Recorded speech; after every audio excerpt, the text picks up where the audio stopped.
Hello, my friend. Welcome to this English learning video. Today, we will practice shadowing. Shadowing is when you listen to someone speak in English, and then you repeat their words right after them. You copy their voice, their speed, and their feeling. You become like their shadow. That's why we call it shadowing. This method will help you speak more clearly, pronounce words better, understand English faster, sound more confident when you speak. Here's how to use this video. Listen to each sentence carefully. Pause the video. Repeat the sentence out loud. Copy my voice, my speed, and my feeling. You can watch this video many times. The more you shadow, the better your English will become. Are you ready? Let's begin our story now. And don't forget to like this video and subscribe to the channel for more shadowing practice. My name is Emma Lewis. I am 17 years old. I live in a small apartment in Chicago. I always sit at the back of the classroom. I don't talk much. It's not because I am shy. It's because I am tired. My mom works in a care home. My dad lost his job 2 years ago. Since then, he has been sad and angry. Sometimes he just lies on the couch. Sometimes he drinks. Sometimes he shouts. Sometimes he cries. I remember when he was different. He used to carry me on his shoulders. He used to fix my bike. Now, he can't fix anything, not even his own heart. At school, I don't have friends. I don't go to parties. I don't have new shoes. I don't take selfies. After school, I work at a small shop. Then I go home, cook with my mom, and study until midnight. That is my life. But inside, I want something more. I want to be a doctor. It sounds crazy. No one in my family has gone to college. Some nights we don't have enough food. Some nights I cry alone. But still, something inside me whispers, you can do it. This dream started when I was 10. My grandmother was sick. One day, she fell and hit her head. I was the one who found her. I called 911. I held her hand. I waited with her until the ambulance came. That day, I decided, I want to help people. I want to stop pain. I want to make people better. But dreams are hard when your world is falling apart. One afternoon, I was walking home. I saw a poster on the school fence. It said, "Free pre-med workshop for students." My heart jumped. I tore the paper off. I ran home. At dinner, I asked my mom, "Can I go?" Her hands were red from work. She smiled a little. "If it's free, then go," she said. "I'll even walk you there." On Saturday, we walked 2 miles to the city library. The class had 10 students. Most wore clean clothes and shiny shoes. I wore my brother's old jacket. I sat in the corner. But when the teacher started speaking, something changed. He talked about the human heart, how it works, how it can stop, how doctors can bring it back. We practiced CPR. When it was my turn, I moved fast. Push. The teacher nodded. "What's your name?" he asked. "Emma," I said. "You have good hands, Emma." Calm and smart.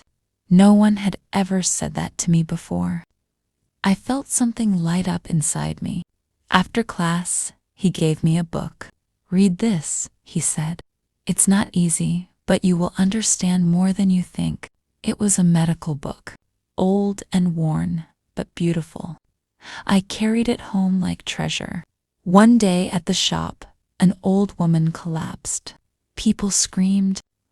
Someone called 911. I ran to her. I checked her pulse.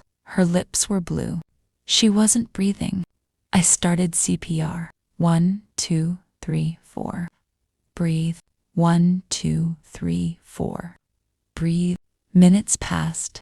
Then she gasped. She was alive. When the paramedics came, one asked, "Are you in medical school?" I laughed.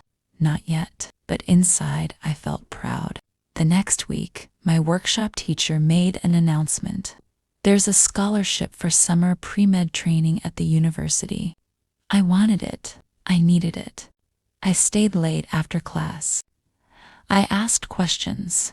I studied extra chapters. One day, he called my name. Emma, he said, holding out a letter. You earned it. When I got home, I gave the letter to my mom. She hugged me tight. You're going to be the first doctor in this family. In that moment, I believed her. When the summer training started, I was nervous. I almost turned back. But I walked through the hospital doors, bright lights, the smell of sanitizer and coffee, doctors moving fast. I knew this was where I belonged. We learned first aid. We checked blood pressure. We studied the human body. One day, Dr. Lee, our instructor, told us, shadow a real doctor for one day. Write about what you see and feel. I went to the emergency room. It was busy. A boy with a broken arm, an old man with chest pain, a little girl with a fever. Then an ambulance came. A woman was rushed in. No pulse, no breathing.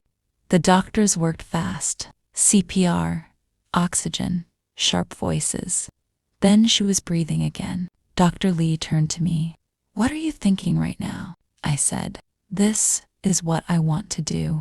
I want to bring people back to life. She smiled. You will?